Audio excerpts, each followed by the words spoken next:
여러 개의 정통 정치 팟캐스트 중에 단 하나의 정통 정치 팟캐스트. 정봉재 정국구 시작하겠습니다. 자, 2부도 제가 사회를 계속 보는데요. 오랜만에 패널로 나오니까 어때요? 입이 좀 풀립니까? 주진우가 워낙 잘하니까 주진우 기자가 잘하니까 이제 우리는 살짝 붙어가면 되니까. 왜 또 원래 컨셉이 그거예요. 주진우가 자기가 풀려고 그러는데 그 손발을 맞출 사람이 필요하다. 그 이동영 사회 보고 내가 좀 이렇게 보조해주면 자기가 다 풀겠다. 주 기자의 요구였어요? 아니 그런 아니 여기는 요구가 아니었고 내가 좀 받쳐달라 그랬어 나더라. 저는 방송 그런 거 모르고요. 와서 오라고 하니까 왔죠 제가. 근데 왜냐하면 주진우가 지난번에 주진우 기자가 혼자 푸니까 내용은 좋은데 막 급한 거야 이게. 예. 그래서 누가 좀 이렇게 받쳐주면 왜냐하면 한 MB 끝나고 지금 MB 때도 그러고 4년 동안 제일 취재를 많이 했거든. 그 내용은 여기 지금 다 나오는 거예요. 주 기자 혼자서 10시간 특집 해도 돼. 그래서 오늘 서포터 역할? 서포트인데 이제 아무래도 이제 우리가 BBK에 대해서 네. 다스에 대해서 이제 구원이 있고 또는 이제 나는 한 15억 정도 땡겨야 되니까 네. 배상, 손해배상. 네. 그건 놓쳤어. 이주아가 지가 한다 그래갖고 그거 아주 은근히 그 곰처럼 정확하더라고. 시커먼이 와갖고 그래서 어떻게? 재심. 일부 네. 일부에서 서포터 역할을 잘했다고 보십니까? 괜찮은 것 같아요. 괜찮았어요? 네. 그래요? 아무래도 이제 우리가 또 다스 하게 되면 막 생각이 나 계속. 네. 시청자들이 어떻게 느꼈을지 모르겠습니다만은 열심히 하니까 인정해 주시고요. 우리 1부에서 못한 이야기 2부에서 좀 해봅시다. 그 MB 특활비 이야기 하다가 살짝 2부로 궁금증을 남기면서 넘겼는데 자, 주 기자님이 계속 좀 틀어주시죠. 제가요? 예. 제가 처음 원세훈 얘기하다가 던지면 툭 나오잖아요. 아니, 이제 무슨 이거 얘기였죠? 취재를 여기는 했고 제가 이제 문제 제기를 했는데 이제 쭉 가다 보면 이게 어디서 꼭지가 딸지 좀 느낌이 오는데 그 남재준 그 국정원장이 그 남재준에 대해서 이제 또 우리 남재준 특집을 지난번에 한번 했거든요. 남재준 전문가거든 최강욱 변호사가. 근데 느닷없이 MB 때 특활비가 없다가 박근혜 정권 들어와서 특활비 청와대 상납이 생겼다? 이건 납득이 안 가는 거거든요. 그 말이 안 되는 소리지. 그렇지. 돈에 있어서는 MB가 한 수 위란 말이에요. 당연하죠 만몬인데요. 네, 그리고 이제 우리가 계속 놓쳐서는 안 되는 게 2012년 9월 2일 MB하고 박근혜하고 독대를 하는데 예. 그 전에 둘이 원수를 지내다가 이때 이후로 둘이 만면의 미소를 지면서 한 몸이 됩니다. 예. 그리고 9월 9일 10일서부터 국정원 대선 댓글 개입이 3배, 4배로 폭발적으로 늘어요. 요거 이제 노웅래 의원실에서 자료를 받은 거지. 그럼 이때, 이게 대선 댓글 부분에 등에 대해서 진행되고 있는 내용에 대해서 합의가 이루어졌다. 그러면은 전체적으로 통치에 대한 내용도 좀 있었을 것이다. 근데 남재준이 오자마자 그래서 그때 우리가 이제 무슨 추정을 했냐면 이거는 MB 때 진행되고 있던 것을 관행으로 그냥 받은 그냥 받은 것이다. 예. 그리고 터지면 특활비 넘어간 건 뇌물이기 때문에 부처가 완전히 틀리잖아요. 그래서 특활비에서 터질 것이다라고 판단하고 저도 살금살금 추적을 하고 있었죠. 네. 여긴 취재하고 있었고 전 제보를 받고 있었고 저- 제보받은 내용은 조금 있다가. 원세훈 원장이 4년 2개월 동안 최장기간 국정원장이었는데 국정원장 시절에 여러 나쁜 짓을 많이 했어요. 예. 그래서 자기가 너무 돈을 많이 빼돌려가지고 그 밑에 있는 사람이 돈을 빼돌렸는데 그 사람을 징계하지 못했어요. 왜 그러냐면 야 너는 그렇게 많이 했는데 내가 조금 먹은 거 같고 조금 왜 먹은 그래? 거 그래서 봐줬던 경우도 있어요. 몇 번 있었어요. 야. 자, 근데 이 원세훈 제가 이명박 추격기에 조금 써놨어요. 원세훈은 특별활동 외교행랑. 외교행랑. 원세훈은 외국에 많이 나갔어요. 예. 국정원장이 외국에 나가서 뭐 거기에 있는 그 정보 수장하고 뭐 기밀에 대해서 정보에 대해서 얘기할 수 있어요. 근데 한 번이 너무 많이 나갔어요. 그때 미국과 캐나다로 특별활동비를 빼돌렸어요. 이미 그래서 스탠포드 대학교나 뭐 어떤 데에다가 특별활동비를 따로 썼고 그 다음에 특별하게 원세훈은 미국에 돈을 가지고 가서 특별활동비를 가지고 가서 수행원들을 다 따돌리고 캐나다로 혼자 넘어갑니다. 이런 경우가 한 번이 아니라 수차례입니다. 위험한 짓이죠. 무척 정말 위험한 위험한 짓이거든. 네. 네, 이거 말이 안 되는 짓이에요. 말이 안 되는 국내에서 짓이죠. 뇌물 예. 받으러 갈 때도 수행원 따돌리고 하다가. 그러니까 걸린 거 그거를 아니에요? 예. 자, 네. 그래서 그 특별활동비가 지금 뭐 박근혜 정부 시절에 30억 이렇게 나오고 뭐 이렇게 얘기 나오죠. 이 30억도 국정원에서 쓰던 특별활동비가 얼마가 저쪽으로 넘어갔다가 아니라 검찰에서 수사를 하다가 나온 액수만 야 이거 얼마가 나왔어. 이현수가 얼마를 줬다고 했어. 언제 누구한테 얼마를 줬어. 그 액수만 가지고 와서 지금 30-40억이지. 예. 사실 국정원에서 지금 특수활동비 관련해서는 서훈 원장이 닫아놓고 말을 하지 않고 있어요. 증거와 증인이 명확한 부분만 몇 개 까준 것이 여기까지 나온 거고 이 지금 밝혀진 것 외에 수배, 수십 배가 될 더 있을 거예요. 것이다. 그리고 원세훈 그리고 이명박의 특별활동비, 국정원의 이명박 정부의 특별활동비는 박근혜 정부의 특별활동비보다 훨씬 액수가 크고 규모도 넓었어요. 건수가 많았습니다. 그 처음에 1년 살았나요? 10개월 살았나요? 5천만 원 갖고. 모르겠는데요. 그때 10개월인지 1년, 10개월 살았네. 10개월 살고 이제 나온 게 5천만 원 뇌물 받은 거거든요. 5천만 원. 그때 이제, 그 국정원장 차가 가면 똑같이 생긴 차가 뒤를 또 쫓습니다. 네. 뒤를. 이게 중무장 차량이에요. 왜냐면 국정원장은 국가의 중요한 정보 자산이거든요. 네, 그렇죠. 예. 그게 가는데 원세훈이 얼마나 이 또라이냐면 이 차량을 돌려보내요. 근데 이제 원세훈 원장이 모르는 게 있죠. 이 차량만 있는 게 아니거든요. 뒤에 이제 이 차량을 빠지게 되면 2, 3 차량이, 이게 2차량 아니에요? 3, 4차량이 또 붙어요. 근데 이걸 돌려보내고 아파트에 들어와서 5천만 원 받은 거예요. 빼버리고. 자, 원세훈 국정원장이 특활비를 청와대 장납을 하잖아요. 예? 장납을 할 것으로 추정, 이제 했다 그래도 되겠죠? 해도 자, 돼, 이제. 예, 청와대 장납을 하는데 이번에도 보면 알겠지만은 그 이현수예요. 이현수. 기조실장. 기조실장 이현수가 자기가 직접 그 최경환을 갖다 줬다. 그리고 2인 1조로 움직입니다. 증인을 잡기 위해서 배달 사고가 나니까. 자, 원세훈 국정원장이 지금 그 국정원 내에서는 그 뭐가 있냐면 이 국정원장 특활비를 추적하고 있는 게 일단 주진우가 있어요. 그다음 민주당이 있습니다. 네. 예?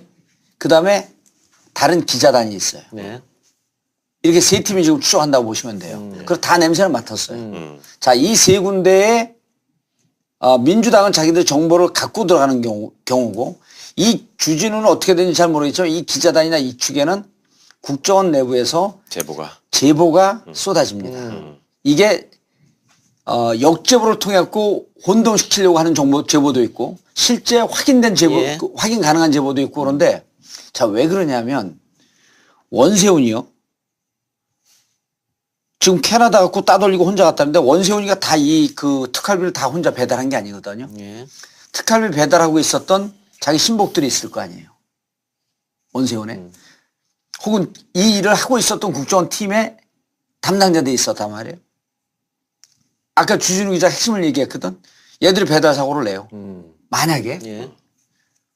그 원세훈이 얘를 쳐내지 못합니다. 뭐라고 징계 못하는 못해요. 거지. 왜냐면 니들도 헤쳐먹는 건데. 그러나 요직에서 슬금슬금 밀려나겠죠. 네. 그래서 실질적으로 원세훈 때 물을 먹은 직원들이 꽤 있다는 거예요. 그런 사람들이 제보 증언도 많이 할 테고. 증언의 핵심 축이 거기죠. 근데 이분들 중에 실제로 돈을 나른 사람도 있을 거 아니에요. 예. 네. 그런데 그것을 제일 처음 추적한 건 어디냐면 민주당에서 추적을 해갖고 들어갔는데 이걸 들었고 요 사람이 잡을 수 있는 사람, 능력이 있는 사람이에요. 그 국정원 내부를 너무 잘 알아. 근데 이 사람 쭉 갔는데 어디 벽에 딱 부딪히냐면 서원 벽에 부딪힌 거예요. 그렇죠. 거기서 안 내. 서원 벽에 딱 부딪히니까 지금 워낙 건이 많으니 요 부분은 자칫 잘못하면 국정원 전체가 털리니 좀 기다려줘라. 없다가 아니라 기다려줘라. 그래서 지금 민주당은 더 이상 못 들어가고 있고요. 그러니까 안에 있는 사람들은 답답한 거예요. 국정원 정말 개혁하고 싶어? 그리고 원세훈이 얼마나 잘못된 짓을 많이 했어? 박근혜 저 돈 뭐 70억 이건 끈값이라는 거 아니에요. 그래서 이 사람들을 통해서 사방팔방으로 정보가 지금 새고 있는 중이다. 근데 지금 국정원이 국민의 국정원이 될 것인가 정말 우리 국가를 위한 국정원이 될 것인가에 대한 마지막 기회예요. 지금까지 국정원이 한 일을 보면 국정원이 있어서는 안 되죠. 그런 조직은 없는 게 낫죠. 그런데 그런 일을 했는데 이제 가장 중요한 부분이지 않습니까? 어찌 보면 국정원이 돈을 1조 가까운 돈을 특별활동비로 쓸 수 있는 매년 쓸 수 있는 1조 가까운 돈을 지네 멋대로 그리고 정치적 이익이라고도 할 수도 없죠. 어느 집단의 파괴적인 악의적인 행위에 돈을 썼으니까 그 부분에 대해서는 이실직고하고 이제 새로 거듭나는 국정원으로 태어나는 마지막 기회라는 것도 좀 알았으면 해요. 그 국정원 내부에 있는 사람들이 그 얘기를 하기 시작했어요. 근데 그것은 국정원 망하라, 누구 잡아가라 그게 아니라 진짜 국민의 국정원으로 진정한 정보기관으로 탈바꿈하겠다는 그런 의지이기도 해요. 이제는 정의의 편에, 진실의 편에 서야 된다고 생각합니다. 국정원 특별히 원세훈이 쓴 특별활동비 제가 호주머니에 2개씩, 3개씩 가지고 있습니다. 이게 이제 지금 타이밍 보고 있습니다. 원세훈 지난번에 최 변호사도 같이 얘기를 들었지만 국정원 개혁특위 네네. 그쪽에서 자 이렇게 해갖고 적폐청산의 리스트를 쭉 만들고 자 그럼 요 자료를 가서 메인 서버에서 가져오십시오 하면은 요 메인 서버에 접근할 수 있는 사람들이 국정원 내에서 2-3명 있단 말이에요. 예. 그럼 요 사람들이 요걸 받아갖고 자기들이 메인 서버에 접촉을 합니다. 근데 이게 참여정부 시절에도요. 이게 같이 들어갖고 참관하고 같이 들여다봤어요. 근데 그렇죠. 지금 이 사람들이 가갖고 이 서류를 갖고 옵니다. 갖고 와서 이쪽에다 제출하는데 요 메인 서버 들어가는데 국정원 개혁특위 멤버들이 못 들어가요. 현재는 그러니까 그때보다도 이게 후퇴한 거야. 예? 그때부터 후퇴된 거야. 그러니까 지금 국정원 개혁특위에서도 이 메인 서버에 있는 내용을 못 보는데 지금 서훈 원장 입장에서는 만약에 특활비나 이런 이제 특활비가 2가지 특징이 있어요.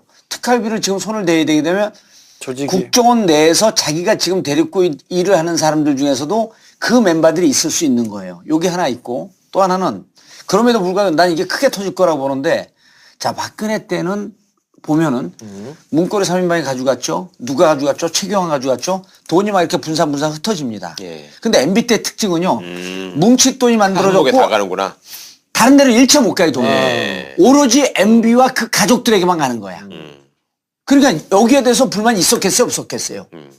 많겠죠. 여기에 불만이 어마어마하게 있는 거니까 예. 이게 주진우가 지금 다 알고 있는 것 같은데 내가 보기에는 특활비 뭐 하나가 탁 터지잖아요? 이게 줄줄이 우르르 털 수 나옵니다. 있다. 알겠습니다. 그런데 박근혜 정권의 특활비 같은 경우에는 이현수 실장이 일단 많이 불었고 예. 이 사람 입을 통해서 이제 전직 국정원장들도 다 인정했습니다. 예. 그러면 MB 정권의 특활비 같은 경우 아직 나오진 않고 있는데 원세훈이 가장 큰 키를 쥐고 있을 것 같아요. 근데 정봉주 전 의원 같은 경우 아까 얘기했습니다. 원세훈이 많이 불었다고. 그런데 지금 뭐 기사로 나온 거 보면은 재판장에서도 자신의 혐의를 부인했다고 나오고 있거든요. 이건 어떻게 된 거예요, 그러면?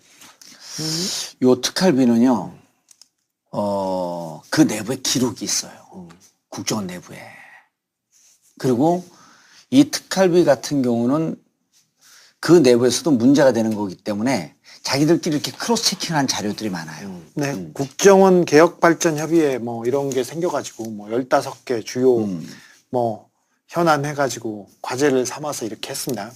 거기서 제일 첫 번째로 했던 게 연예인 블랙리스트 했었죠. 네, 근데 연예인 블랙리스트라는 것은 연예인이 나오고 그 다음에 화제성이 크죠. 그래서 폭발력이 컸는데 사실은 문화팀이면 국정원의 말단 조직에서 몇 명이서 하던 아주 세부적인 아주 사소한 얘기예요. 진짜 중요한 부분은 원세훈의 전행, 그다음에 원세훈이 이명박 VIP한테 보고했던 사항, 그리고 특별활동비, 그리고 양우회, 양지회, 그러니까 그 국정원 퇴직자들이 수천억대 자산을 굴리면서 나쁜 짓을 했던 이런 부분이고 민간인 사찰 이런 부분이 국정원 개혁 과제의 핵심이 돼야 되는데 이 부분에 대한 사실은 그 개혁이나 발전에 대한 방안 그리고 그 성찰 이건 좀 부족하다고 봐요. 부족하다고 보는데 이 부분에서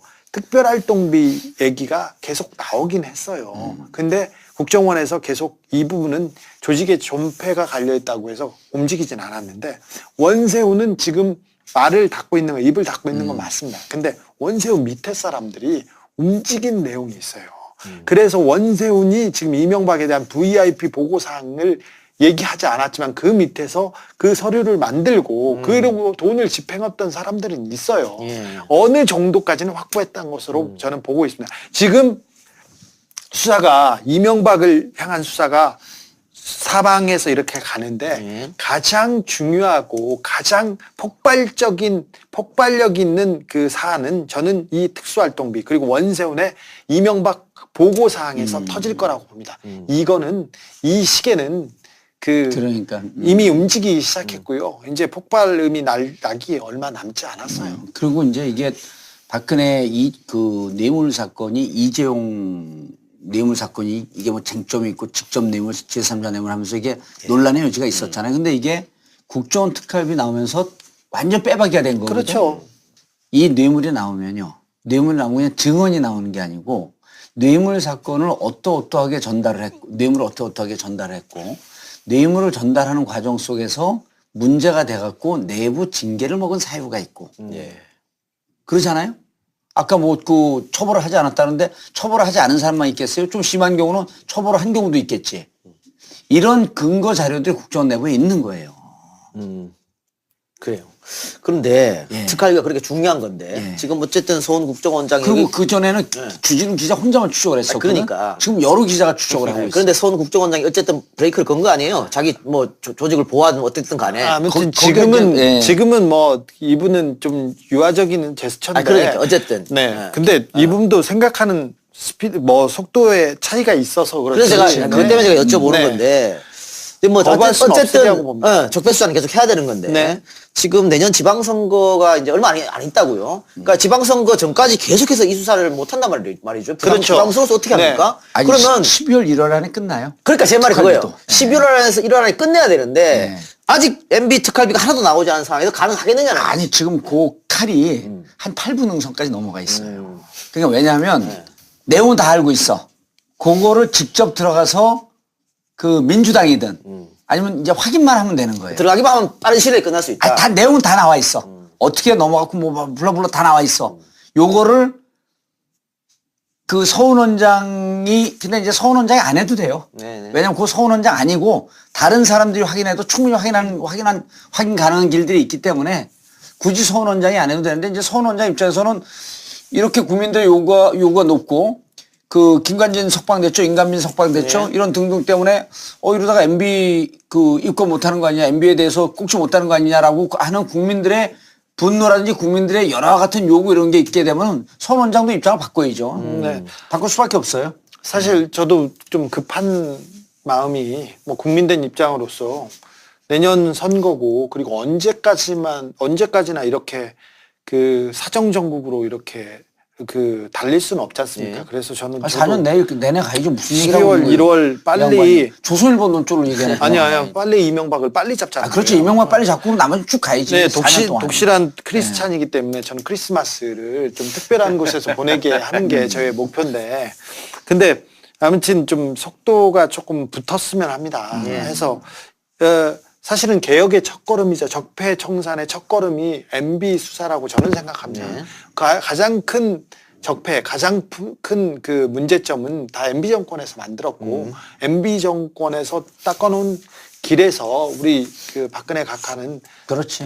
주사 맞고 드라마 본 거밖에 없어요. 뭘 했습니까? 아무것도 안 했죠. 그런데 그래야 된다고 생각해서 조금 뭐 수사가 좀 진전이 있었으면 합니다. 예, 뭐 크리스마스 얘기도 했고, 뭐 늦어도 1월까지 수사가 끝난다도 얘기도 했고, 그러면 MB 특활비 문제는 8분홍선이 넘었다니까 우리 좀 지켜보기로 하고요. 가장 중요한 거는 뚜껑만 딱 닫으면 그렇죠. 되는 거예요, 예. 이제. 자, 어쨌든 우리가 다 바라는 거잖아요. MB를 포토라인 세우고 다 구속시키는 거. 자, 지금 우리 최 변호사님 정리 좀 해주셔야 될 것 같은데, 예. MB가 받고 있는 혐의가 여러 개지 않습니까? 예, 예. 그걸 간단하게 좀 총정리하는 식으로 그러니까 정리해 주세요. 여러 사람들이 막 등장하고 네. 누구는 구속되고 또 누구는 기각되고 또 누구는 들어갔다 나오고 막 이러니까 헷갈리실 텐데요.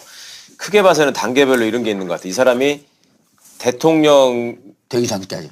되기 전까지 돈을 가지고 이제 계속 집착했던 부분에 대해서 이제 다스 실소유주가 누구냐, 이렇게 여기 또 도곡동 땅은 누구 거냐, BBK는 어떻게 된 거냐에 대한 수사가 한 덩어리가 있고요.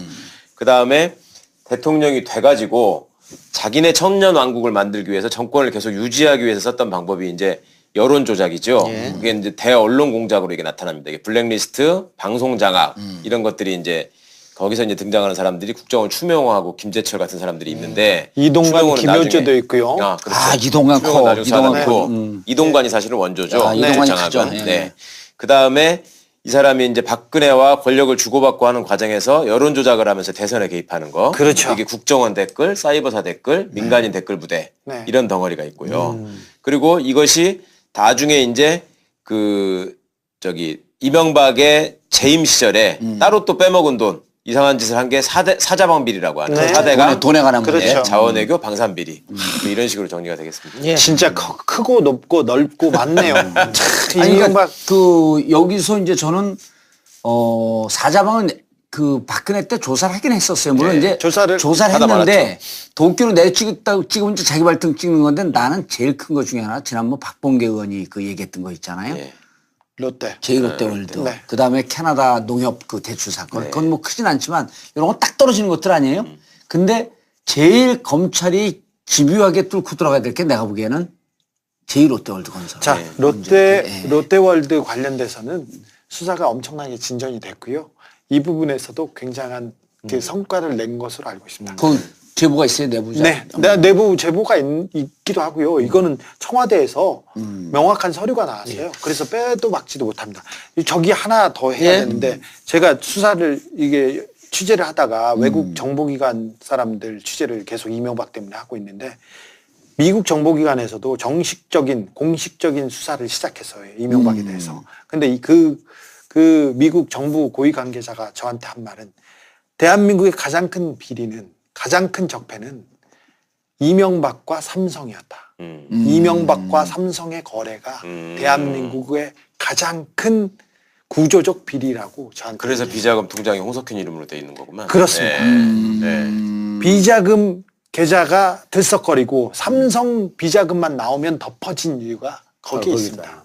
이명박이 했습니다. 이명박은 그럴 경우 가만히 있지 않았어요. 퍼센트 먹었습니다. 꼬치를 꼬치를 먹은 거야? 먹었어. 거기서 또 야. 명확- 비자무 그 굴러다닐 때마다. 네.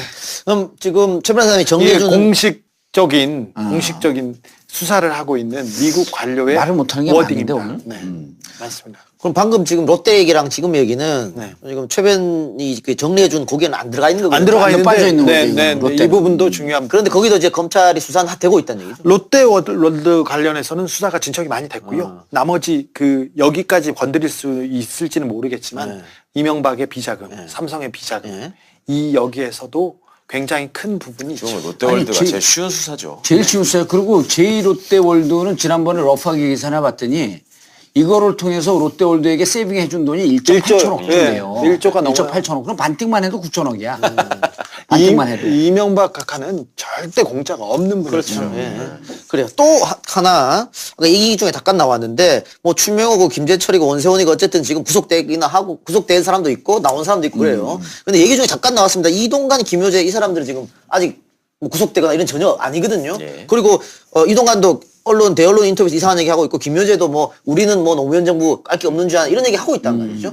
이 사람들에 대해서도 조사가 많이 돼 있잖아요. 이동관과 김효재 그리고 김두 이렇게 언론 출신이 저기 청와대 이명박 청와대에 가서 여러 악행들을 저질렀습니다. 이 부분에 대한 문건이 남아 있어요. 그렇죠. 그리고 이동관은 저렇게 보시면 돼요. 박근혜 정부에서 누굽니까? 조윤선. 네. 조윤선 역할 곱하기 열을 한 거죠. 특히 이제 그 문학의 블랙리스트 언론 장악에 대해서는 그때 이제 얼굴 마담이 조윤선이었잖아요.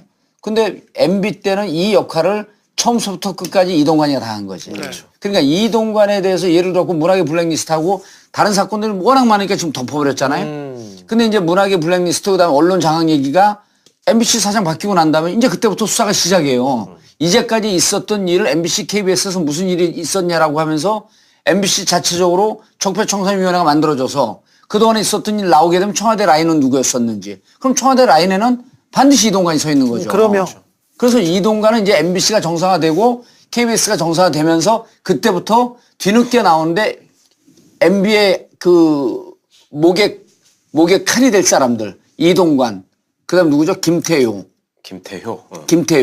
외교안보 비서관 요 두 사람이 하나는 사이버 하나는 언론 장악 요 두 쪽으로 여기가 컨트롤 타워지 딱 둘이가. 그 네. MB 목을 치러 가는 너무 살벌하다. 예, 괜찮아요. MB 입건으로 가는 마지막 계단에 문화 쪽에서 버티고 있고 군 쪽에서 버티고 있는 두 명의 인물. 원세훈을 왜 무시해요. 원세훈은 다 했잖아요. 그래, 어쨌든 그럼 이것도 시간 문제다. 이동관도. 그럼요. 그건 MBC가 정상화되면 같이 묶여서 따라가는데 그건 박문진 이사. 정상화 됩니다. 네. 그러니까 그거 시간 문제겠네요. 네. 자, 그러면 다른 얘기 좀 해도 될까요? 하세요. 네. 지금 쑥 들어간 게 4대강 같아요. 네.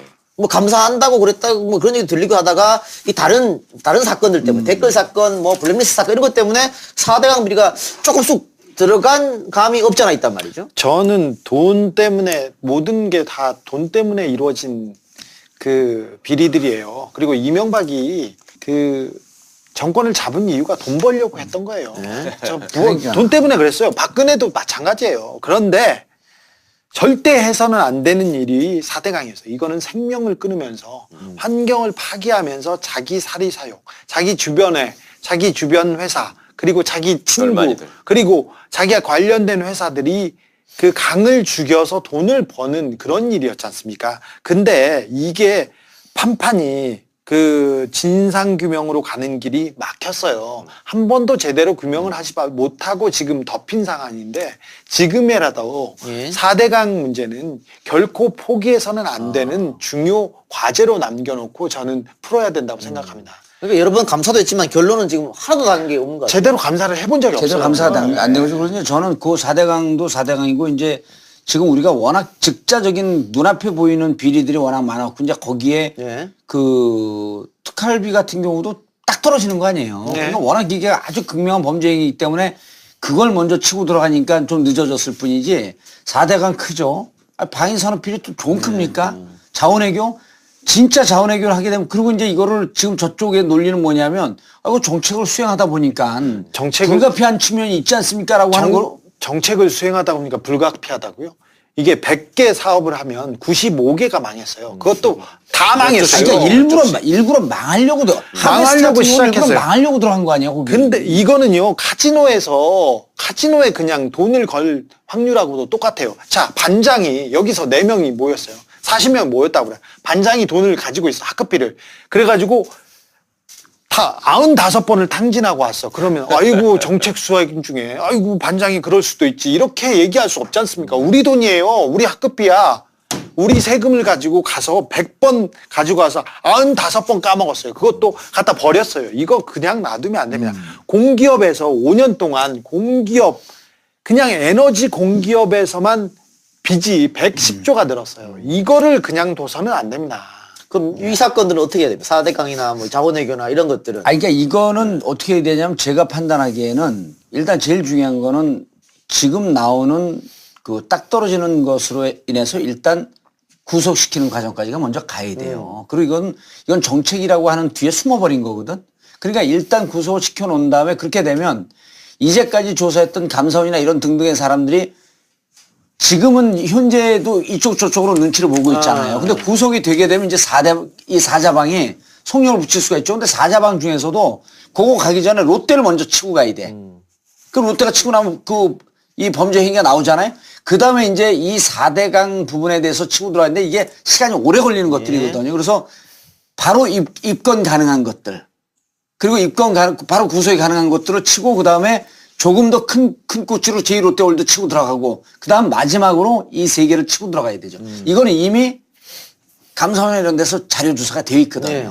자원외교 같은 경우는 워낙 큰 돈이기 그리고 때문에 여기서 나는 꼭 이걸 짚어야 되는 게 MB에 대해서 제일 많은 비리를 알고 있는 사람이 누구냐면 한상률이에요. 그 인간은 왜 가만두나 모르겠어. 한상률에 대해서는 네. 준비 중입니다. 그러니까 아니, 한상률 이런 거야.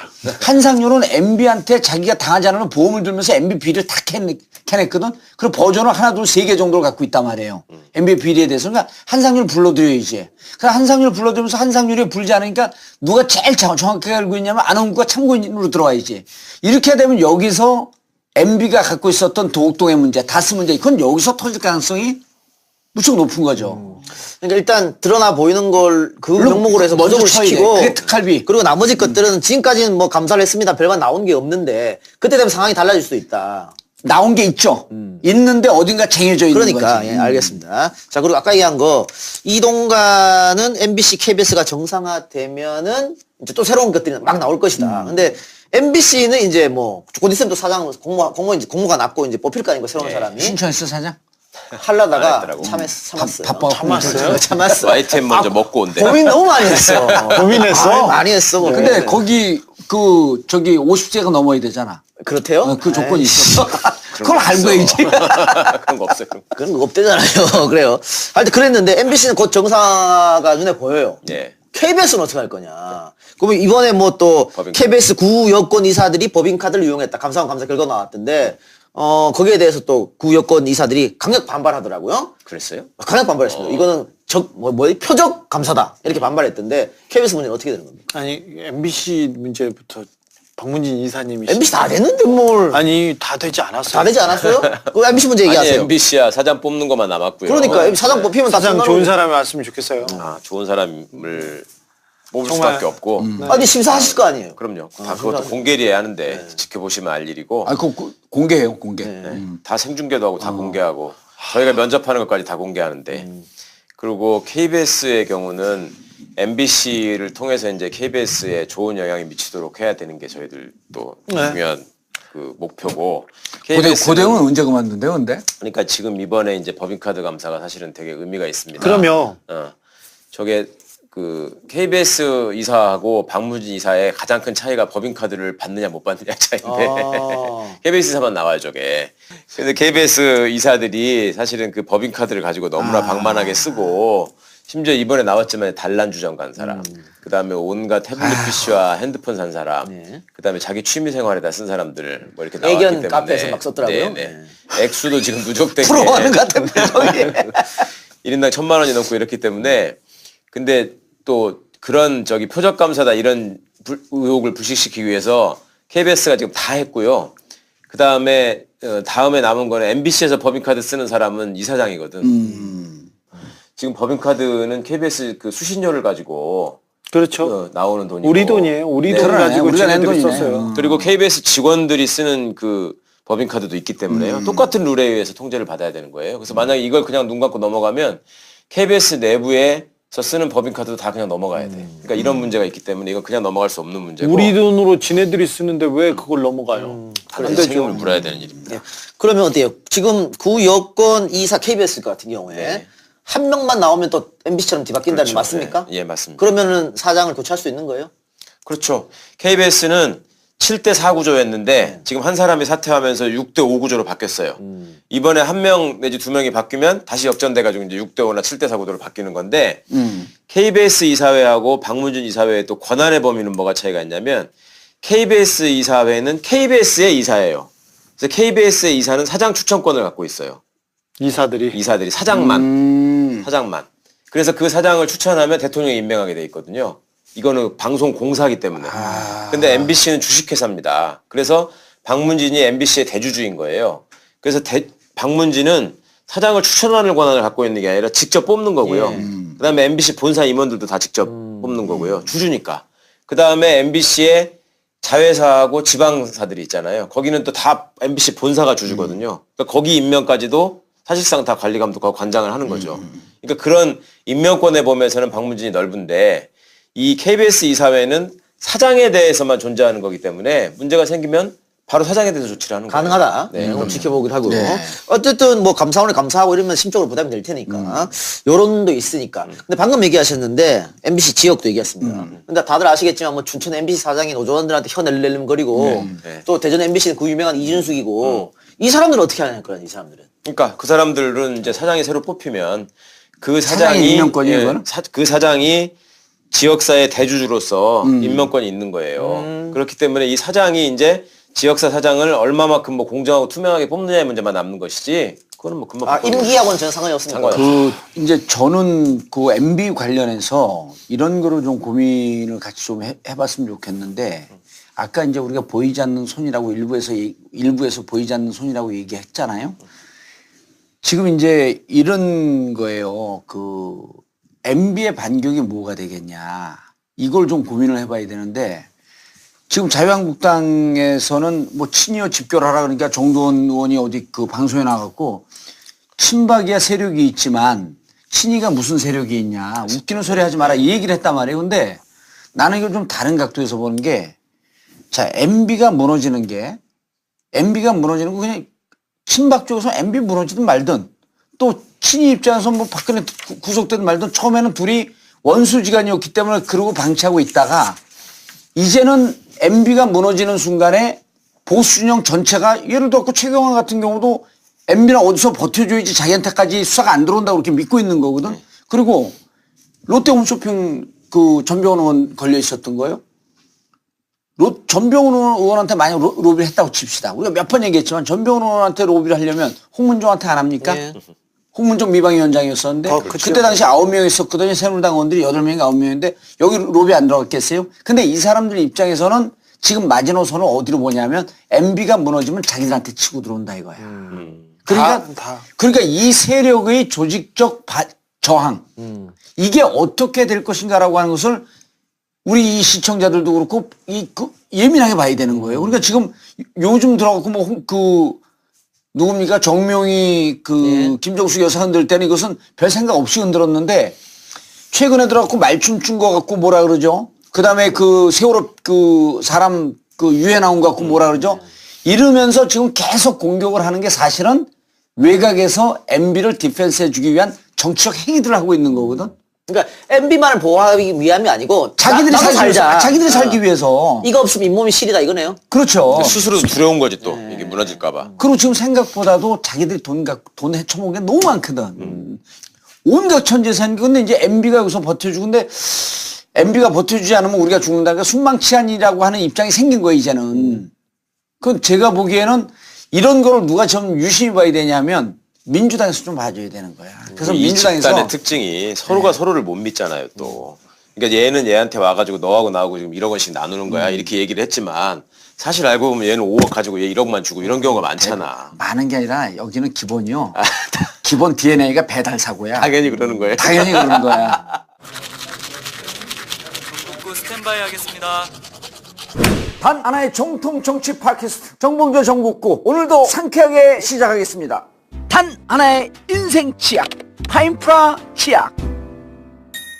지금까지 나왔던 그 이명박의 혐의들 우리 지금 많은 이야기를 했어요. 민간인 댓글 부대 국정원 만약에 언론 장악 문건도 얘기했고 다스 얘기도 했고 다 얘기했는데 요거 블랙리스트 지금은 많이 밝혀졌잖아요. 그리고 지금 재판님 하고 있는 상황이죠. 그거 어떻게 된 겁니까 지금?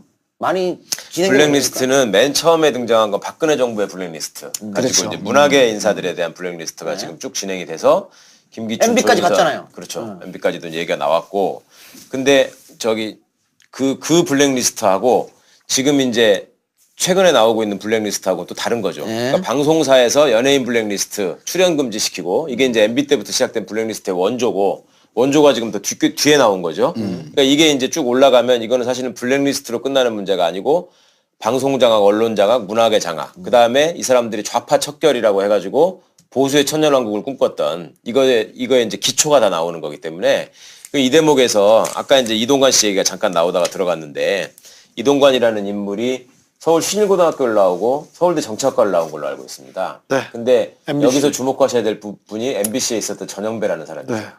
전영배라는 사람이 신일고등학교를 나오고 서울대 정치학과를 나왔는데 친구이죠. 그렇죠. 둘이 참 정말 언론사에 있을 때부터 둘이서 후배들한테 정말 안 좋은 모습을 많이 보여준 사람들이었고 굉장히 정치적인 행동을 통해서 자기 자리를 착착 찾아가는 명수들이었는데 구학 기자의 전영배 씨 같은 경우에는 MBC에 예를 들면 백종문, 뭐 김장겸, 부사장 했던. 이런 예. 사람들은 본부의 임원으로 있었기 때문에 사람들이 알아요. 근데 전영배는 계속 본사 임원을 하다가 자회사 사장으로 빠져가지고 지금 8년 9년째 하고 있기 때문에 사람들이 잘 모르고 있는데 전영배라는 사람이 검찰에 들어가가지고 전부 다 얘기했다는 거거든요. 그 사람은 어떤 상황에서든지 힘이 바뀌면 전영배가 많이 얘기해 놔가지고요. 이동관이 굉장히 그래서 이동관이 또 둘은 일란성 쌍둥이인데 거의. 그리고 이동관이 전영배를 너무 잘 알아. 얘는 가면은 힘이 넘어갔다고 생각하면 다 얘기하는 거라는 걸 알기 때문에 그리고 김재철이 전영배한테 얘기 안 했지라고 하려다가 확인해보니까 다 얘기했다고 그러는 바람에 이동관은 멘붕이 전영배한테 왔다는 꼭지가 따이겠네요. 그럼. 그렇지. 거기까지는 다 있어요. 정리돼 있어요. 그러면 MBC 사장이 바뀌면 더 많은 것들이 막 나올 수 있겠네요 내부에서. 그럼 그 다음에 이제 이동관 순서로 가는 거라니까요. 알겠습니다. 자, 혹시 MB 오늘 전국에서 총정리하는 시간인데 못다한 이야기 있습니까? MB에 대해서? 여기서 이제 중요하게 다 빠진 게 뭐냐면 4대강 다 빠졌죠. 그 방위산업 다 빠졌죠. 그다음에 그 자원외교 다 빠졌죠. 요거는 하나 자체가 다시 정리해도 다 새로 와요. 네네. 요거는 한 꼭지 하나가 1시간짜리지. 그 요거는 그 각자 분야로 전문가를 불러갖고 또 한 번 해야 될 것 같아. MB 총정리 한 번 더 예. 스페셜. 그래. 방산비리는 또 막판에 가면은 왜 저 전투기 도입하는 문제 가지고 박근혜하고 이명박이 한번 싸우잖아요. 그렇죠. 이명박이 F-35는 다음으로 넘겨라. 해먹고 가려고 그러니까 야 그거 하지 말고 다음으로 넘겨 이런 게 있었고 거기에 또 우리 주 기자가 쭉 주장해왔던 최순실이 등장하고 로키드 그렇지. 마틴 네. 그다음 김관진이 또 등장하고 이런 부분이 또 있기 때문에 여기도 견적이 큽니다. 준비하고 있는 어떤 기사는 또 없습니까? 한참 많이- 파고 있는 거. 많이 있어요. NBA에 관해서. 너무 많아서. 너무 많아? 지금 특활만 해 이제 특활. 특별 활동 안 했잖아 학교 다닐 때.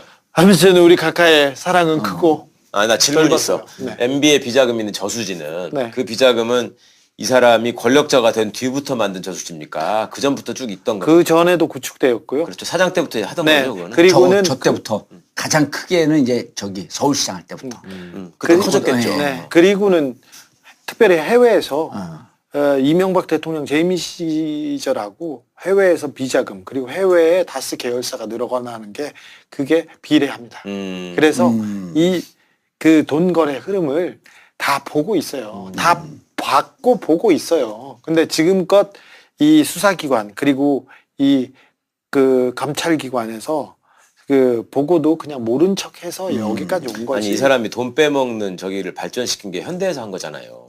네. 현대에서. 아니 그러니까 임원들 이게 있을 때부터 한 거니까. 추정컨대 도곡동 땅을 그때 당시에는 이제 현대가 그냥 맡겨놓은 건데 이사들에게 먹어버렸다는 거잖아요. 차명으로, 이사들에게 차명으로. 차명으로 놔둔. 회사의 땅을 다 줬는데 다른 이사들은 다 회사에다 반납을 했는데 내놓으라니까 무슨 얘기예요? 이게 내 땅인데 이러면서 이제 도곡동 땅을 그때 당시에 290억짜리죠. 그거를 이제 그걸 먹은 건데 포스코에다 팔면서 요때 하다가 한번 벽에 딱 부딪힌 게 김경준하고 같이 했던 BBK가 좌절되면서 한번 무너진 거예요. 예. 그리고 요 무너진 게 2002년 서울시장 되면서 다스를 폭발적으로 키우지. 이때부터 내가 보기엔 저수지 이 금고나 이런 걸 분할시키고 다스를 키우면서 하는 것을 국가 권력을 이용해서 돈을 축적하는 과정을 이때 제대로 5년, 4년간 연습을 하다가 대통령이 돼갖고 5년 동안 해먹고 자기 그 허수아비 박근혜 세워놓고 또 4년을 해먹고 예. 이렇게 발전한 것 같아요. BBK가 잘 됐으면은 김경준이가 총무수석 할 뻔했어. 내가 보기에는 네. 청와대 들어갔을 때 아니, 아니지. 왜- 그 주미 대사. 대사를 했다고. 각하가 꼼꼼하게 헤쳐드시려고 했습니다만 우리 또 MB 전문가 주진우 기자 또 정봉주 이걸 다 파헤치고 있으니까 마지막은 처참하리라 그렇게 생각되고요. 봉도사 말대로 지금 묻혀있고 아직 밝혀지지 않은 사자방 관련 비리 요것들은 나중에 터지면 우리 전문가들 모시고 다시 한번 스페셜 MB 특집 예. 한번 하도록 하겠습니다. 마지막으로 하나 좀 말씀드려도 될까요? 그 주 기자가 추적하는 게 뭔지는 저는 잘 몰라요. 예. 근데 제가 추적하는 건 뭔지 주 기자가 알아. 그래서 둘이 그 경쟁을 하기로 했어요. 누가 꼭지를 먼저 딸지. 뭐 근데 아마 내가 보기에는 나는 이제 요 주 기자 말고 또 다른 팀이 있잖아요. 근데 여기가 주 기자보다 좀 내공이 떨어져. 근데 제보는 너무 많은 것 같아. 아니 의원님이 하셔야죠. 저는 지금 그동안 몇 년 동안 저 혼자 다스는 누구 거냐고 물어보고 이명박 만세를 부르고 다녔는데 네. 요새는 다른 언론사에서 다른 기자들도 열심히, 예, 취재에 열심히 나서서 해요. 너무 기뻐요. 그래서 굉장히 기쁘게 하루하루를 재판은 몇 개 지내고 남았어요. 이제. 그래서 재판, 우리 내일도 재판 갑니다. 시청자분들이 많습니다. 네. 이 작가님, 예. 우리 시청자분들이 주 기자한테 따질까? 아니면 저와 같이 있는 최강욱이 여기도 따나? 네, 최강욱 변호사님이 최강이에요. 네, 선의의 경쟁 네. 지켜보도록 하겠고요. 아까 그 주기자 말처럼 12월 25일 성탄절 쯤에 MB가 구속되는 모습 그리고 그건 너무 일른데. 아까 얘기했잖아요. 사실 1, 2월인데 좀 원래 땡겼으면 그러니까. 좋겠다. 김관진하고 인간민 구속됐을 때 우리가 쥐 없는 크리스마스 맞이할 줄 알았어요. 정봉주 구속되는 날 이명박 또 살러 들어가야지. 그렇지, 10월 맞춰, 25일 맞춰야지. 날. 우리가 바람으로 12월 25일에 정봉주 구속되고 또 정봉주 사면 복권되고 정봉주 구속되고 이명박 이명박 구속되고 사면 복권되고 됐죠? 자, 이렇게 마무리하고 저희는 약속드린 대로 다음에 한 번 더 MB 스페셜 시간으로 돌아오겠습니다. 자, 오늘 MC 자리가 아니고 패널 자리에 앉았는데 소감. 예. 패널 자리 앉으니까 편해요. 예, 편하죠. 예. 부담, MC. 부담 없고 MC 자리도 편하고 뭐 다 편해요. 오늘 수고하셨습니다. 감사합니다. 자, 저희는 그러면 다음 주에 또 더 재미난 방송으로 돌아오는데 저는 없습니다. 이해해 주시고. 이동용의 전국구로 바꿔야 될 것 같아. 하여튼 2시간 동안 1부, 2부 들어주신 여러분 대단히 감사합니다. 저희는 다음 주에 뵙겠습니다. 들어주셔서 고맙습니다. 감사합니다. 수고하셨습니다. 국정원 내에서는 그 뭐가 있냐면 이 국정원장 특활비를 추적하고 있는 게 일단 주진우가 있어요. 그다음 민주당이 있습니다. 네. 예? 그다음에 다른 기자단이 있어요. 네. 이렇게 세 팀이 지금 추적한다고 보시면 돼요. 그리고 다 냄새를 맡았어요. 자, 이 세 군데에 민주당은 자기들 정보를 갖고 들어가는 경우고 이 주진우는 어떻게 되는지 잘 모르겠지만 이 기자단이나 이 축에는 국정원 내부에서 제보가 쏟아집니다. 이게 역제보를 통해 갖고 혼동시키려고 하는 제보도 있고 실제 확인된 제보, 예. 확인 가능한 제보도 있고 그런데 자, 왜 그러냐면 원세훈이요. 지금 캐나다 갖고 따돌리고 혼자 갔다는데 원세훈이가 다 이 그 특활비를 다 혼자 배달한 게 아니거든요. 예. 특활비 배달하고 있었던 자기 신복들이 있을 거 아니에요. 원세훈에. 혹은 이 일을 하고 있었던 국정원 팀의 담당자들이 있었단 말이에요. 아까 주진우 기자 핵심을 얘기했거든. 얘들이 배달 사고를 내요. 만약에 예. 그 원세훈이 얘를 쳐내지 못합니다. 뭐라고 징계 못하는 못해요. 거지? 왜냐면 니들도 헤쳐먹는 건데. 그러나 요직에서 슬금슬금 밀려나겠죠. 네. 그래서 실질적으로 원세훈 때 물을 먹은 직원들이 꽤 있다는 거예요. 그런 사람들이 제보 증언도 많이 할 테고. 증언의 핵심 축이 거기죠. 근데 이분들 중에 실제로 돈을 나른 사람도 있을 거 아니에요. 예. 네. 그런데 그것을 제일 처음 추적한 건 어디냐면 민주당에서 추적을 해갖고 들어갔는데 이걸 들었고 요 사람이 잡을 수 있는 사람, 능력이 있는 사람이에요. 그 국정원 내부를 너무 잘 알아. 근데 이 사람 쭉 갔는데 어디 벽에 딱 부딪히냐면 서원 벽에 부딪힌 거예요. 그렇죠. 거기서 안 내. 서원 벽에 딱 부딪히니까 지금 워낙 건이 많으니 요 부분은 자칫 잘못하면 국정원 전체가 털리니 좀 기다려줘라.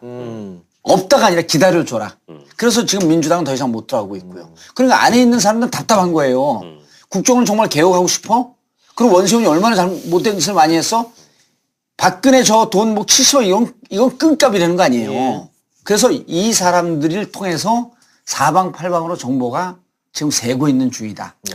근데 지금 국정원이 국민의 국정원이 될 것인가, 정말 우리 국가를 위한 국정원이 될 것인가에 대한 마지막 기회예요. 지금까지 국정원이 한 일을 보면 국정원이 있어서는 안 되죠. 그런 조직은 없는 게 낫죠. 그런데 그런 일을 했는데 이제 가장 중요한 부분이지 않습니까? 어찌 보면 국정원이 돈을 1조 가까운 돈을 특별활동비로 쓸 수 있는, 매년 쓸 수 있는 1조 가까운 돈을 지네 멋대로, 그리고 정치적 이익이라고도 할 수도 없죠. 어느 집단의 파괴적인 악의적인 행위에 돈을 썼으니까 그 부분에 대해서는 이실직고하고 이제 새로 거듭나는 국정원으로 태어나는 마지막 기회라는 것도 좀 알았으면 해요. 그 국정원 내부에 있는 사람들이 그 얘기를 하기 시작했어요. 근데 그것은 국정원 망하라, 누구 잡아가라, 그게 아니라 진짜 국민의 국정원으로 진정한 정보기관으로 탈바꿈하겠다는 그런 의지이기도 해요. 이제는 정의의 편에, 진실의 편에 서야 된다고 생각합니다.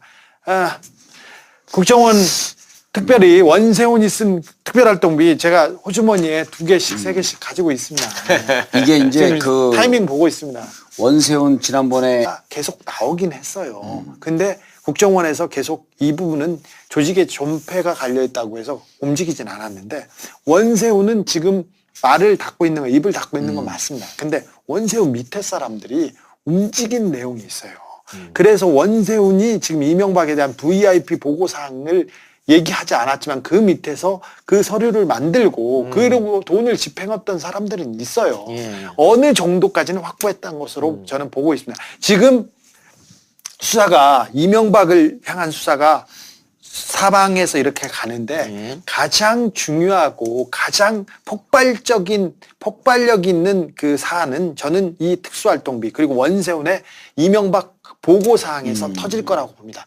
이거는 이 시계는 그러니까 이미 움직이기 시작했고요. 이제 폭발음이 나기 얼마 남지 않았어요. 그리고 이제 이게 박근혜 그 뇌물 사건이 이재용 뇌물 사건이 이게 뭐 쟁점이 있고 직접 뇌물, 제3자 뇌물 하면서 이게 논란의 여지가 있었잖아요. 근데 이게 국정원 특활비 나오면서 완전 빼박이가 된 거거든요. 그렇죠. 이 뇌물이 나오면요. 뇌물이 나오면 그냥 증언이 나오는 게 아니고 뇌물 사건을 어떠어떠하게 전달을 했고 뇌물을 어떠어떠하게 전달을 했고 뇌물을 전달하는 과정 속에서 문제가 돼갖고 내부 징계를 먹은 사유가 있고 예. 그러잖아요. 아까 뭐 그 처벌을 하지 않았다는데 처벌을 하지 않은 사람만 있겠어요? 좀 심한 경우는 처벌을 한 경우도 있겠지. 이런 근거 자료들이 국정원 내부에 있는 거예요. 그래요. 그런데 예. 특활비가 그렇게 중요한 건데 예. 지금 어쨌든 서훈 국정원장이 그리고 여기- 그 전에는 주진우 기자 혼자만 추적을 했었거든. 그러니까. 지금 여러 기자가 추적을 하고 있어요. 그런데 서훈 국정원장이 어쨌든 브레이크를 건 거 아니에요. 자기 뭐 조직을 보호하든 어쨌든 간에. 아무튼 거기가 지금은 이제, 예. 지금은 뭐 이분은 좀 유화적인 제스처인데. 그러니까 어쨌든. 네. 예. 근데 이분도 생각하는 스피드 뭐 속도의 차이가 있어서 그렇지. 그래서 제가 그것 때문에 제가 여쭤보는 네. 건데. 근데 뭐 거부할 수는 없으리라고 어쨌든 봅니다. 적폐수사는 계속 해야 되는 건데 네. 지금 내년 지방선거가 이제 얼마 안 있다고요. 그러니까 지방선거 전까지 계속해서 이 수사를 못 한단 말이죠. 그렇죠. 지방선거에서 어떻게 네. 합니까? 아니, 그러면 12월 1월 안에 끝나요. 그러니까 제 말이 그거예요. 특활비도. 12월 안에서 1월 안에 끝내야 되는데 네. 아직 MB 특활비가 하나도 나오지 않은 상황에서 가능하겠느냐는. 아니 지금 그 칼이 한 8분 능선까지 넘어가 있어요. 그러니까 왜냐하면 내용은 다 알고 있어. 그거를 직접 들어가서 그 민주당이든 아니면 이제 확인만 하면 되는 거예요. 들어가기만 하면 빠른 시일에 끝날 수 있다. 아니, 다 내용은 다 나와 있어. 어떻게 넘어갔고 뭐 불러불러 다 나와 있어. 요거를 그 서훈 원장이 근데 이제 서훈 원장이 안 해도 돼요. 네네. 왜냐면 그 서훈 원장 아니고 다른 사람들이 확인해도 충분히 확인 가능한 길들이 있기 때문에 굳이 서훈 원장이 안 해도 되는데 이제 서훈 원장 입장에서는 이렇게 국민들의 요구가 높고 그 김관진 석방됐죠, 임관민 석방됐죠, 네. 이런 등등 때문에 이러다가 MB 그 입건 못하는 거 아니냐, MB에 대해서 꼭지 못하는 거 아니냐라고 하는 국민들의 분노라든지 국민들의 여러 같은 요구 이런 게 있게 되면 선 원장도 입장을 바꿔야죠. 네. 바꿀 수밖에 없어요. 사실 저도 좀 급한 마음이 뭐 국민된 입장으로서 내년 선거고 그리고 언제까지나 이렇게 그 사정정국으로 이렇게 그 달릴 수는 없지 않습니까? 예. 그래서 저는 4년 내내 가야죠. 무슨 얘기라고 12월, 하는 거예요. 1월 빨리 조선일보 논조를 얘기하는 아니야 빨리 이명박 원장이 4년 2개월 동안 최장기간 국정원장이었는데 국정원장 시절에 여러 나쁜 짓을 많이 했어요. 네. 그래서 자기가 너무 돈을 많이 빼돌려가지고 그 밑에 있는 사람이 돈을 빼돌렸는데 그 사람을 징계하지 못했어요. 왜 그러냐면 야 너는 그렇게 많이 했는데 내가 조금 먹은 거 같고 조금 왜 먹은 그래? 거 그래서 봐줬던 경우도 있어요. 몇 번 있었어요. 야. 자, 근데 이 원세훈 제가 이명박 추격기에 조금 써놨어요. 원세훈은 특별활동 외교행당. 외교행당. 원세훈은 외국에 많이 나갔어요. 예. 국정원장이 외국에 나가서 뭐 거기에 있는 그 정보수장하고 뭐 기밀에 대해서 정보에 대해서 얘기할 수 있어요. 근데 한 번이 너무 많이 나갔어요. 그때 미국과 캐나다로 특별활동비를 빼돌렸어요. 이미 그래서 스탠포드 대학교나 뭐 어떤 데에다가 특별활동비를 따로 썼고 그 다음에 특별하게 원세훈은 미국에 돈을 가지고 가서 특별활동비를 가지고 가서 수행원들을 다 따돌리고 캐나다로 혼자 넘어갑니다. 이런 경우가 한 번이 아니라 수차례입니다. 그것도 열 그 번. 위험한 짓이죠. 무척 정말 위험한 위험한 짓이거든. 네. 네, 이거 말이 안 되는 짓이에요. 말이 안 되는 국내에서 짓이죠. 뇌물 예. 받으러 갈 때도 수행원 따돌리고 하다가. 그러니까 걸린 거 그거를 아니에요? 예. 자, 네. 그래서 그 특별활동비가 지금 뭐 박근혜 정부 시절에 30억 이렇게 나오고 뭐 이렇게 얘기 나오죠. 이 30억도 국정원에서 쓰던 특별활동비가 얼마가 저쪽으로 넘어갔다가 아니라 검찰에서 수사를 하다가 나온 액수만 야, 이거 얼마가 나왔어. 이현수가 얼마를 줬다고 했어. 언제 누구한테 얼마를 줬어. 그 액수만 가지고 와서 지금 30-40억이지. 예. 사실 국정원에서 지금 특수활동비 관련해서는 서훈 원장이 닫아놓고 말을 하지 않고 있어요. 증거와 증인이 명확한 부분만 몇 개 까준 것이 여기까지 나온 거고 이 지금 밝혀진 것에 수배, 수십 배가 될 더 있을 거예요. 것이다. 그리고 원세훈 그리고 이명박의 특별활동비, 국정원의 이명박 정부의 특별활동비는 박근혜 정부의 특별활동비보다 훨씬 액수가 크고 규모도 넓었어요. 건수가 많았습니다. 그 처음에 1년 살았나요? 10개월 살았나요? 5천만 원 갖고. 모르겠는데요. 기억이 그때 10개월인지 1년, 10개월 살았네. 10개월 살고 이제 나온 게 5천만 원 뇌물 받은 거거든요. 5천만 원. 그때 이제, 그 국정원장 차가 가면 똑같이 생긴 차가 뒤를 또 쫓습니다. 네. 뒤를. 이게 중무장 차량이에요. 왜냐면 국정원장은 국가의 중요한 정보 자산이거든요. 네, 그렇죠. 네. 이렇게 가는데 원세훈이 얼마나 이 또라이냐면 이 차량을 돌려보내요. 근데 이제 원세훈 원장이 모르는 게 있죠. 이 차량만 있는 게 아니거든요. 뒤에 이제 이 차량을 빠지게 되면 2, 3 차량이 이게 2차량 아니에요? 3, 4차량이 또 붙어요. 근데 이걸 돌려보내고 아파트에 들어와서 5천만 원 받은 거예요. 빼버리고. 자, 원세훈 국정원장이 특활비를 청와대 장납을 하잖아요. 예? 장납을 할 것으로 추정 이제 했다 그래도 되겠죠? 해도 자, 돼, 이제. 예, 청와대 장납을 하는데 이번에도 보면 알겠지만은 그 이현수예요. 이현수. 기조실장. 기조실장 이현수가 자기가 직접 그 최경환을 갖다 줬다. 그리고 2인 1조로 움직입니다. 증인을 잡기 위해서 배달 사고가 나니까. 자, 원세훈 국정원장이 지금 그 여러 개의 정통 정치 팟캐스트 중에 단 하나의 정통 정봉재 정국구 시작하겠습니다. 자, 2부도 제가 사회를 계속 보는데요. 오랜만에 패널로 나오니까 어때요? 입이 좀 풀립니까? 주진우가 워낙 잘하니까 주진우 기자가 잘하니까 이제 우리는 살짝 붙어가면 되니까. 왜 또 원래 경선을- 컨셉이 그거예요. 주진우가 자기가 풀려고 그러는데 그 손발을 맞출 사람이 필요하다. 그 이동용 사회 보고 내가 좀 이렇게 보조해주면 자기가 다 풀겠다. 주 기자의 요구였어요? 아니 그런 아니 여기는 요구가 아니었고 내가 좀 받쳐달라 그랬어 나더라. 제가 저는 방송 그런 거 모르고요.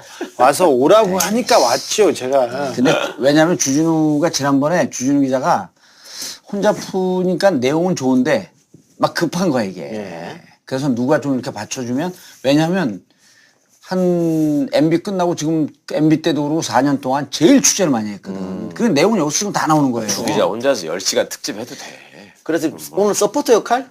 서포트인데 이제 아무래도 이제 우리가 BBK에 대해서 다스에 대해서 이제 구원이 있고 또는 이제 나는 한 15억 정도 땡겨야 되니까 네. 배상 손해배상. 네. 그건 놓쳤어 이지아가 지가 한다 그래갖고 그거 아주 은근히 그 곰처럼 정확하더라고 시커먼이 와갖고 그래서 어떻게? 재심. 일부에서 서포터 역할을 잘했다고 보십니까? 괜찮은 것 같아요. 괜찮았어요? 그래요? 아무래도 이제 우리가 또 다스 하게 되면 막 생각이 나 계속. 시청자들이 어떻게 느꼈을지 모르겠습니다만은 열심히 하니까 인정해 주시고요. 우리 1부에서 못한 이야기 2부에서 좀 해봅시다. 그 MB 특활비 이야기 하다가 살짝 2부로 궁금증을 남기면서 넘겼는데 자, 주 기자님이 계속 좀 틀어주시죠. 제가요? 예. 제가 처음 원세훈 얘기하다가 던지면 툭 나오잖아요. 아니, 이제 무슨 이거 얘기였죠? 취재를 여기는 했고 제가 이제 문제 제기를 했는데 이제 쭉 가다 보면 이게 어디서 꼭지가 딸지 좀 느낌이 오는데 그 남재준 그 국정원장이 그 남재준에 대해서 이제 또 우리 남재준 특집을 지난번에 한번 했거든요. 남재준 전문가거든 최강욱 변호사가. 근데 느닷없이 MB 때 특활비가 없다가 박근혜 정권 들어와서 특활비 청와대 장납이 생겼다? 이건 납득이 안 가는 거거든요. 그 말이 안 되는 소리지. 그렇지. 돈에 있어서는 MB가 한 수 위란 말이에요. 당연하죠 만몬인데요. 네, 그리고 이제 우리가 계속 놓쳐서는 안 되는 게 2012년 9월 2일 MB하고 박근혜하고 독대를 하는데 예. 그 전에 둘이 원수를 지내다가 이때 이후로 둘이 만면의 미소를 지면서 한 몸이 됩니다. 그리고 9월 9일 10일서부터 국정원 대선 댓글 개입이 3배, 4배로 폭발적으로 늘어요. 요거 이제 노웅래의원실에서 자료를 받은 거지. 그럼 이때, 이게 대선 댓글 부분에 등에 대해서 진행되고 있는 내용에 대해서 합의가 이루어졌다. 그러면은 전체적으로 통치에 대한 내용도 좀 있었을 것이다. 근데 남재준이 오자마자 그래서 그때 우리가 이제 무슨 추정을 했냐면 이거는 MB 때 진행되고 있던 것을 관행으로 그냥 받은 것이다. 예. 그리고 터지면 특활비 넘어간 건 뇌물이기 때문에 부처가 완전히 틀리잖아요. 그래서 특활비에서 터질 것이다라고 판단하고 저도 살금살금 추적을 하고 있었죠. 네. 여긴 취재하고 있었고 전 제보를 받고 있었고 저- 제보 받은 내용은 조금 있다가 원세훈 네, 그 최 변호사도 같이 얘기를 들었지만 국정원 개혁특위 네네. 그쪽에서 자 이렇게 해갖고 그 적폐청산의 리스트를 쭉 만들고 자 그럼 요 자료를 가서 메인 서버에서 가져오십시오 하면은 요 메인 서버에 접근할 수 있는 사람들이 국정원 내에서 두세 명 있단 말이에요. 예. 그럼 요 사람들이 요걸 받아갖고 자기들이 메인 서버에 접촉을 합니다. 근데 이게 참여정부 시절에도요. 이게 같이 들어갖고 참관하고 같이 들여다봤어요. 근데 그렇죠. 지금 이 사람들이 가갖고 이 서류를 갖고 옵니다. 갖고 와서 이쪽에다 제출하는데 요 메인 서버 들어가는데 국정원 개혁특위 멤버들이 못 들어가요. 현재는 그러니까 그때보다도 이게 후퇴한 거야. 예? 그때부터 후퇴된 거야. 예. 그러니까 지금 국정원 개혁특위에서도 이 메인 서버에 있는 내용을 못 보는데 지금 그 서훈 원장 입장에서는 만약에 특활비나 이런 이제 특활비가 두 가지 특징이 있어요. 특활비를 지금 손을 대야 되게 되면 조직이 국정원 내에서 자기가 지금 데리고 일을 하는 사람들 중에서도 그 멤버들이 있을 수 있는 거예요. 요게 하나 있고 또 하나는 그럼에도 불구하고 난 이게 크게 터질 거라고 보는데 자 박근혜 때는 보면은 문고리 3인방이 가져갔죠. 누가 가져갔죠? 최경환 가져갔죠. 돈이 막 이렇게 분산 흩어집니다. 예. 근데 MB 때 특징은요. 뭉칫 돈이 한국에 만들어졌고 다 가는구나. 다른 데로 일체 못 가요 돈이. 예. 오로지 MB와 그 가족들에게만 가는 거야. 그러니까 여기에 대해서 불만이 있었겠어요? 없었겠어요? 많겠죠. 여기에 불만이 어마어마하게 있는 거니까 예. 이게 주진우가 지금 다 알고 있는 것 같은데 내가 보기에는 특활비 뭐 하나가 탁 터지잖아요? 이게 줄줄이 우르르 나오는 털 수 거예요. 있다. 알겠습니다. 그런데 박근혜 정권의 특활비 같은 경우에는 이현수 실장이 일단 많이 불었고 예. 이 사람 입을 통해서 이제 전직 국정원장들도 다 인정했습니다. 예. 그러면 MB 정권의 특활비 같은 경우 아직 나오진 않고 있는데 원세훈이 가장 큰 키를 쥐고 있을 것 같아요. 근데 정봉주 전 의원 같은 경우 아까 얘기했습니다. 원세훈이 많이 불었다고. 그런데 지금 뭐 기사로 나온 거 보면은 재판장에서도 자신의 혐의를 부인했다고 나오고 있거든요. 이건 어떻게 된 거예요, 그러면? 요 특활비는요, 그 내부에 기록이 있어요. 국정원 내부에. 그리고 이 특활비 같은 경우는 그 내부에서도 문제가 되는 거기 때문에 자기들끼리 이렇게 크로스 체킹한 자료들이 많아요. 네, 국정원 개혁발전협의회 뭐 이런 게 생겨가지고 뭐 15개 주요 뭐 현안 해가지고 과제를 삼아서 이렇게 했습니다. 거기서 제일 첫 번째로 했던 게 연예인 블랙리스트 했었죠. 예, 근데 연예인 블랙리스트라는 것은 연예인이 나오고 그 다음에 화제성이 크죠. 그래서 폭발력이 컸는데 사실은 문화팀이면 국정원의 말단 조직에서 몇 명이서 하던 아주 세부적인 아주 사소한 얘기예요. 진짜 중요한 부분은 원세훈의 전행, 그 다음에 원세훈이 이명박 VIP한테 보고했던 사항, 그리고 특별활동비, 그리고 양우회, 양지회, 그러니까 그 국정원 퇴직자들이 수천억대 자산을 굴리면서 나쁜 짓을 했던 이런 부분이고 민간인 사찰 이런 부분이 국정원 개혁 과제의 핵심이 돼야 되는데 이 부분에 대한 그 사실은 그 개혁이나 발전에 대한 방안 그리고 그 성찰 이건 좀 부족하다고 봐요. 부족하다고 보는데 이 부분에서 특별활동비 얘기가